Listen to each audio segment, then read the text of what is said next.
No, give us some objective standards versus when certain things get reached, we might be able to get back to having our liberty. When? What are the numbers? Well, You're going to see a gradual, right now we're at an unacceptably high level. On a daily basis, it's unacceptably high, regardless of who you are. What you're going to see as more and more people get vaccinated, and we get over 3 million people a day, you're going to see the level of infection come down, and gradually there will be more flexibility for doing the things that you're talking about. Where does it get to? When it comes down, what number do we get our liberties back? Tell me the number. Tell me the number. When 90% of the members of Congress get vaccinated. But you're not a doctor, Mr. Clyburn. He is. What is the number? I can't Thank you for recognizing me, Mr. Clyburn. Thank you. Chair for now giving me the recognizes time. for 5 I'd minutes. like my question Ms. answered. Maloney. I don't want. Reclaiming my time. want to- Reclaiming my time. Regular order. No, Just a moment.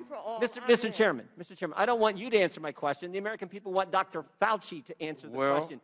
What does it have to be? Sir. You need to respect the chair and shut your mouth. Don't worry about this. We're going to handle this. And I think Mr. Jordan knows me very well. And he knows full well that we're going to handle this. Your time has expired, and the chair now recognizes. Thank you, Mr. Chairman. Ms. Maloney. To the gentleman from Ohio, Mr. Jordan. Gentleman from Ohio is recognized for 2 minutes. I thank the gentleman for yielding. Mr. Speaker, Democrats started last week with one of their members saying we should get rid of the police altogether. They ended last week with another one of their members being admonished by the trial judge in Minneapolis for saying ridiculous things. And what they do in between? They passed this bill out of committee, which gives 2 new Democrat senators to the District of Columbia. And less than 24 hours after that bill passed in committee, they introduced legislation to pack the Supreme Court. In 3 months of Democrats being in control of the federal government, they have increased the debt by $2 trillion. They created a crisis on the southern border, and they continue their push to defund the police. And now, so they can continue their radical policies, think about what else they've passed out of this body. A bill to federalize our voting laws, federalize our election laws, a bill to pack the court, as I said. They introduced that. The chairman of the Judiciary Committee, of all people, introduced that bill. And here we are today, pure power grab to give 2 Democrat senators to District of Columbia. There is a crisis on our southern border. The American people want us to focus on the crisis. Even the president called it a crisis. Let's stop the power grab. Let's deal with the issues the American people want us to deal with.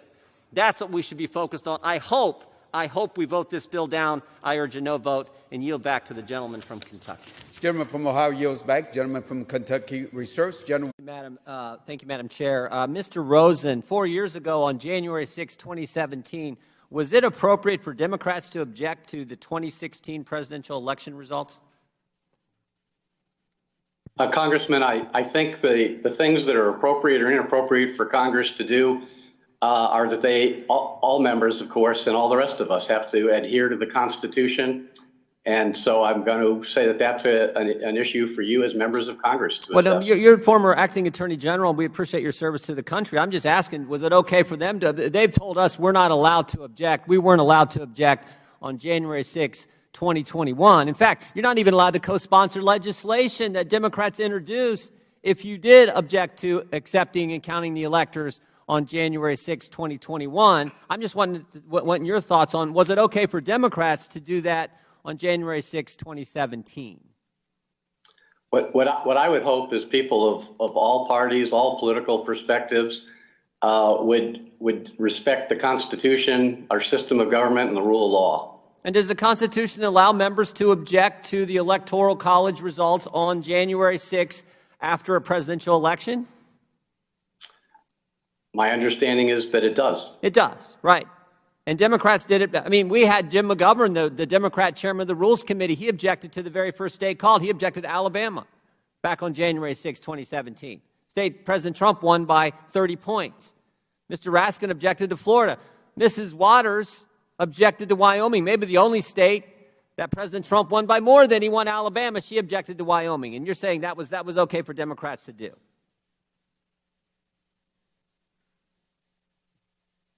Mr. Rosen, that was fine? Oh, I'm sorry, Congress. I didn't understand if you were asking me to respond to that.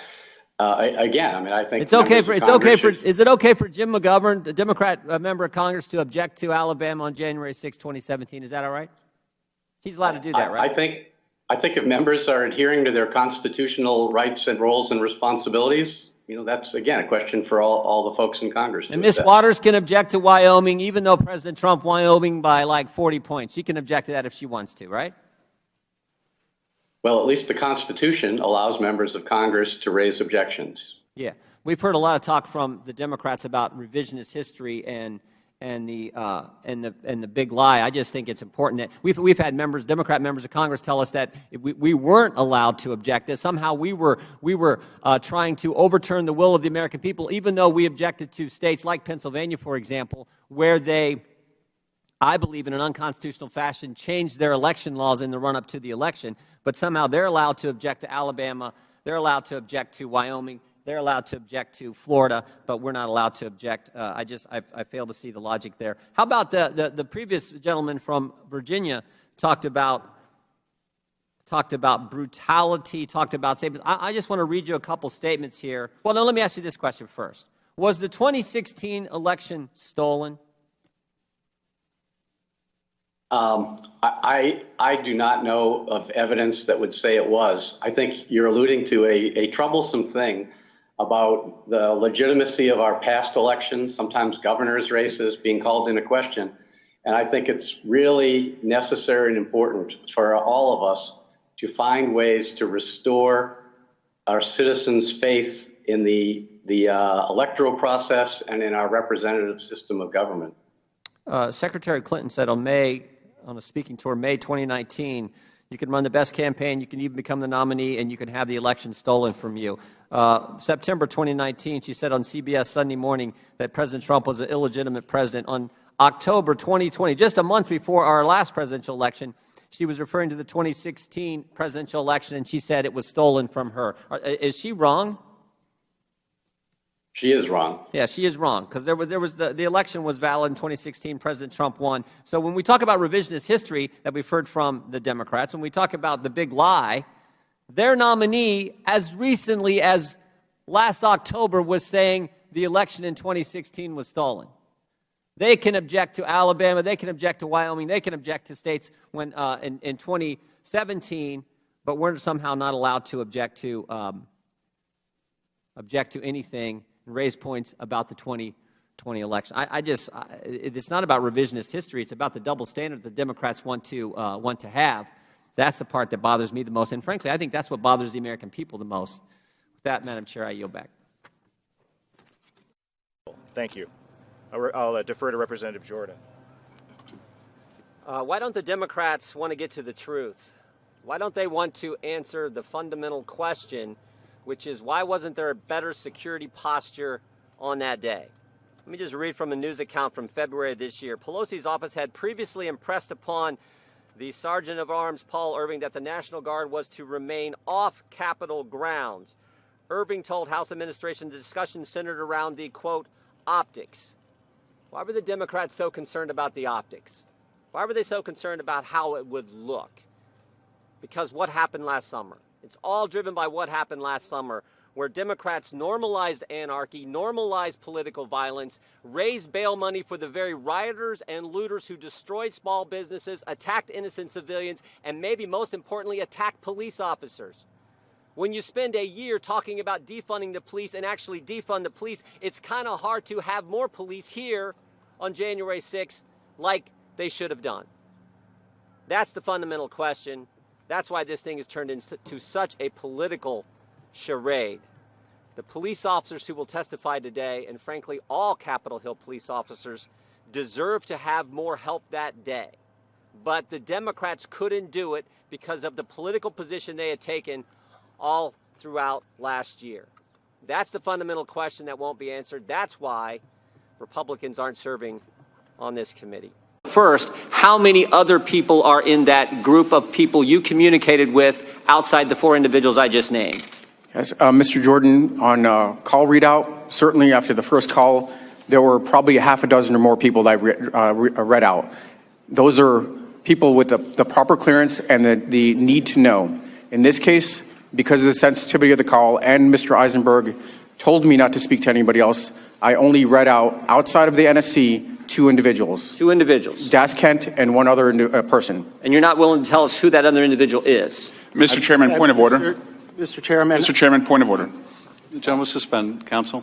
Mr. Chairman, I would ask you to enforce the rule with regard to disclosure with regard to the intelligence office.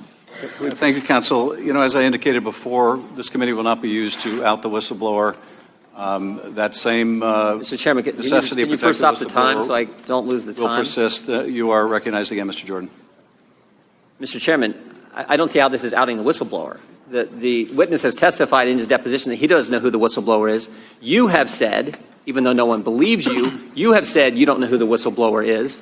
So how is this outing the whistleblower to find out who this individual is? Jordan, this is your time for questioning. You can use it any way you like, but your question should be addressed to the witness. And your question should not be addressed to trying to out the whistleblower. Well, okay. Hey, NBC News viewers, thanks for checking out our YouTube channel. Subscribe by clicking on that button down here and click on any of the videos over here to watch the latest interviews, show highlights, and digital exclusives. Thanks for watching.